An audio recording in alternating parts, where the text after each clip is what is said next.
Ellen DeGeneres chilled with former President George W. Bush at a recent NFL game. Now, this is something that is not good.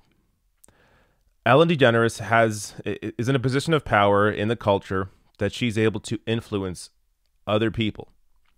People who, the masses, people that don't necessarily pay close attention every day to what's going on in politics, maybe don't even fully understand the extent of George Bush's crimes.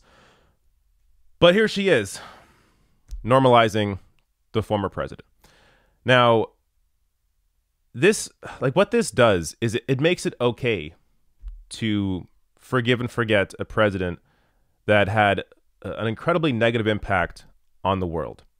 And not even just, in terms of obvious things like the Iraq War, but also in terms of issues that directly impact Ellen on gay rights.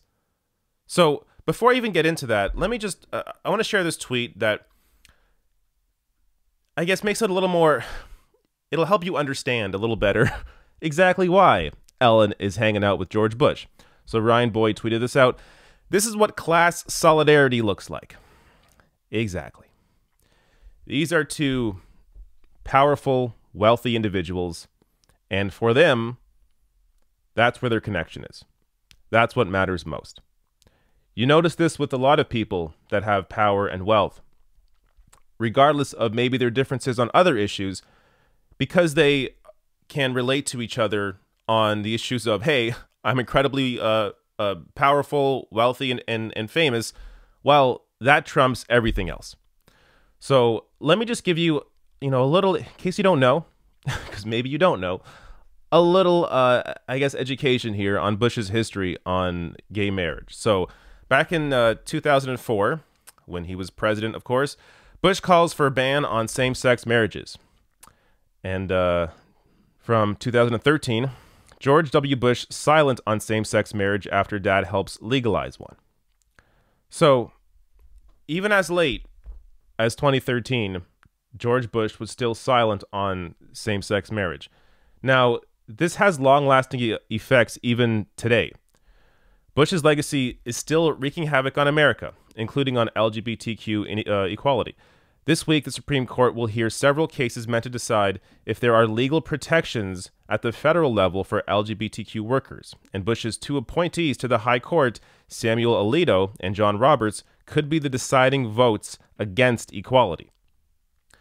Now, I know there are people out there that think, well, this isn't a big deal. I mean, I have friends that are, maybe don't agree with me on gay rights, or maybe they supported the Iraq War. What's the big deal? It's okay to have different opinions and, be friends.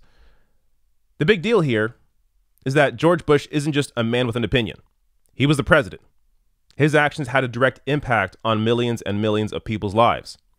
So this idea that, you can be friends with people that have different opinions than you, of course you can. But when you are seen in public with a man who had a direct negative impact, whether it was through the Iraq War, whether it's through gay marriage or whatever it is your responsibility as someone in a position of power in culture like Ellen is. It is your responsibility to not save the reputation of horrible people. So, George Bush out of this is 100% on the winning side. He gets to align himself here with Ellen. He gets to be seen in public with Ellen. Helps to make him more palatable for the average American.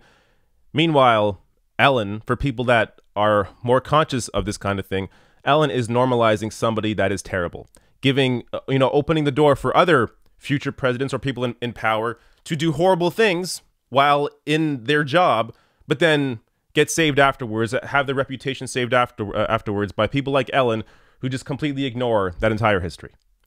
Some more commentary on this from Splinter News.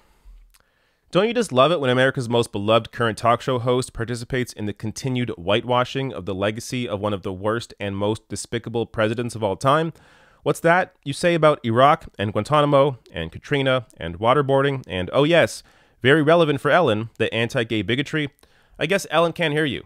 DeGeneres is, of course, far from alone these days in giving Bush a pass for the many, many sins he committed and the untold gallons of blood he has on his hands. She's also had him on her show before, so this is more of a continuation of a nasty friendship. But still, bleh.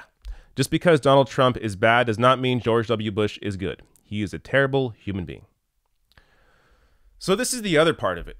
I mean, just because you have Donald Trump as the president, that should not be the bar for future individuals, in not even just president, in any position of power. That should not be the bar. You can't just say, oh, well, at least he's not Donald Trump. I mean, you hear that now in Canada when it comes to Trudeau and Andrew Scheer. People say, well, at least they're not Donald Trump, so it's okay. Why is that the bar? That cannot be the bar. So just because, yes, I would agree that Donald Trump is worse, but why are we even having this conversation? Why does it matter who's worse? Both of them are horrible. Neither of their reputations should be saved by anybody. What Ellen is doing here is normalizing a horrible president, and we have to be conscious of this because in the future, we have to ensure this does not happen as well with Donald Trump. And I know people are thinking, oh, well, there's no way that that's going to happen in the future with Donald Trump. People thought that about George Bush. Now look at it. So this cannot be a thing that is, applauded. If somebody that should be on the correct side of these issues, should be holding people in power to account, like Ellen should be, if someone like that is engaging in behavior like this, where they're just welcoming and hanging out with a horrible former world leader, you cannot let that just slide. It has to be called out, and that person should feel pressure from the public about how horrible it was for her to do this.